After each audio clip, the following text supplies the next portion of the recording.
Ashama nageenyi rabbii guddaa isin biratti haa jiraatu akka mul'atan kabajamtoota hordoftoota keenya oduu cabsaa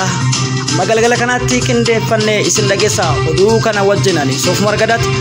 ogeessa teeknikaa keenya studio Suudaan Kaartuum irraa mo'aa sabaa wajjini gama balballoomii oduutti dabarra.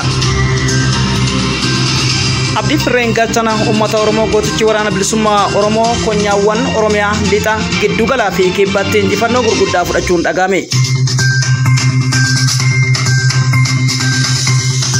Lammiileen ilmaan Oromoo biyya Suudi Arabiyaa keessatti manneen hidhaa garaa garaatti jiraatan keessa daran hidhaa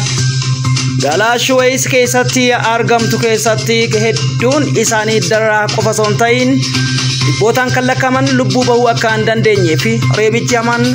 nyaataa fi dhugaatii dhabaniin alattis irratti gaggeeffamaa jiraachuu fi hawaasni Oromoo idila addunyaa hedduun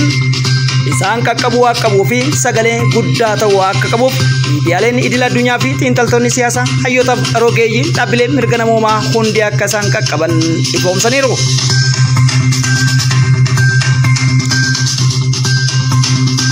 Bal'ina oduuttiin ce'a. Abdii Firreen Galchana uummata Oromoo gootichi waraana bilisummaa Oromoo ona miidhaqan duula Jeneraal Taaddasaa Barrootiin doonii giddugalaa fi lixa Shawaa akkasumas giddugaleessa Oromiyaa irratti fudhatu tarkaanfiisaa cimsee itti fufuu maddeen gabaasanii jirani. Badarbee ona Ilfata akkasumas ana Liban onoota jaldu akkasumas ammoo naannawa onoota Shawaa Kaabaa ona warra Jaarsoo ona Darrootii fi akkasumas ammoo jechuudha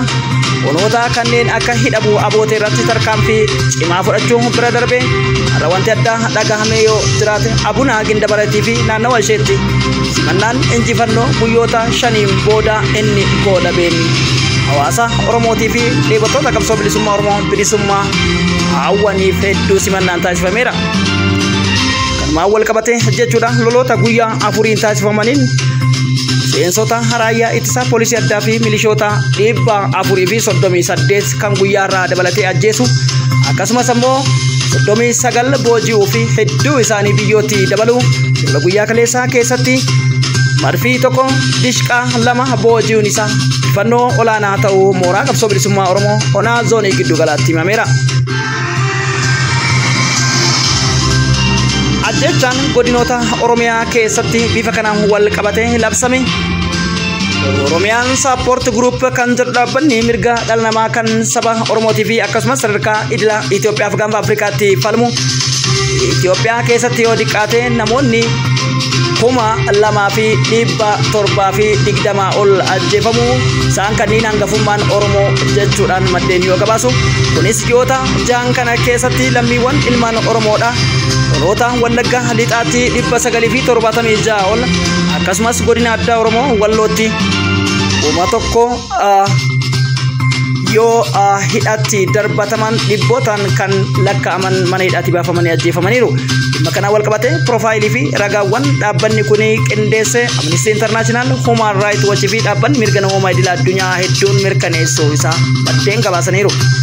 Odeessaa BBC wabeeffateen akka gabaasetti lammiiwwan Afrikaa bahaa 44 ol achi buuteen dhabame keessa Itoophiyaa keessatti namoonni 17,000 kan keessatti argaman ta'uu maddeen yoo gabaasu. Gama biraatiin oolmaa Oromiyaa har'aa keessatti duulli Jaalaggasaa Wagiitiin gaggeeffamu magaalaa Arroojii to'achuu fi akkasumas Boojii Birmajjii keessa diinota haxaa'uu bira darbee jechuudha. Wallaggaa bahaatti humni urjii furgatu waraana bilisummaa Oromoodha. Duu isaanii ana Abbaayii Coomaa akkasumas ammoo Giddaa Ayyaanaatii fi magaalaa Saasigaa to'achuudhaan naannawa haleellaa addaa galgala kana gaggeessaa jiru. Arjoo guddattuu kiiloomeetira 25 Naqamteerraa argamtutti siqaa akka jiruu fi paatrooliiwwan dabalataa hedduun isaanii barbadaa'an walumaa galatti tarkaanfiiwwan gurguddoon ona kanatti fudhatamee fi akkasumas ammoo Qeellam Wallaggaa fi Anfeellootti fudhataman hedduu kan boonse ta'uu maddeen gabaasanii jirani. Gama biraatiin Ibraan Soddom Booroo Aanaa Libanii fi akkasumas Gumii Eeldalloo keessa haxaa'uu itti fufe. Gama biraatiin ammoo lolli cimaan galgala kana deemaa jiru Bulee Horaatti waajjira poolisii kan galaa Bulee Horaa keessatti argamutti gooticha Abdii Firree Galchana uummata Oromoo fudhachuu maddeen gabaasanii jiran. Odeeffannaa biraatiin ammoo jechuudha ilmaan Oromoo biyya Saudi Arabiyaa magaalota adda addaa kanneen akka Jeddah, Dammam, Riyaadii fi kanneen kana fakkaatan keessatti hidhaman keessaa mana hidhaa Shuweys keessatti dhibboota hedduudhaan kutaa tokko keessatti hidhamaa kan jiranii fi magaalatti yoo xiqqaate hidhaa Shuweys keessatti ilmaan Oromoo 100 ol caalan dararaa argaa akkasumas ammoo kanneen dhibamanii fi daa'imman hedduun isaanii du'aaf gaaga'ama dhibbootaan guyyoota lameen hin bahu jecha gabaasa keenyatti darbeera amma ammoo uummanni Oromoo guutuun callisuu hin qabu jechuudhaan maddee isaanii gabaasaniitiin jiranii kanaan wal qabsiisee abbootiin amantii hayyoonni rogeeyyii fi dhaabbileen mirga namummaa ilmaan Oromoo Saudi Arabiyaa keessatti rakkataa jiranii fi keessattuu fincilli dhohuudhaan gaaffii mirga ilmaan Oromoo biyya Saudi Arabiyaa keessatti imbaasii cufamuudhaan sadarkaa itti jibbaa fi gidiraa hamaan ilmaan Oromoo irraa gahaa jiru badii tokko malee akkasumas ammoo callisuun miidiyaaleetii fi kanneen dhimma kana dhaabbata mirga dhala namaa fi dhaabbata fannoo diimaa addunyaa wajjin dhaabbata mootummoota gamtoomanii dhimma baqattoota irratti ilaalu wajjin hatattamaan furamuu akka qabuu fi lubbuuwwan hafee sabni ofii qusachuu akka qabu maddeen gabaasanii jiran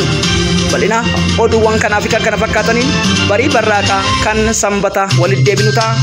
raabulaan isinii jedha.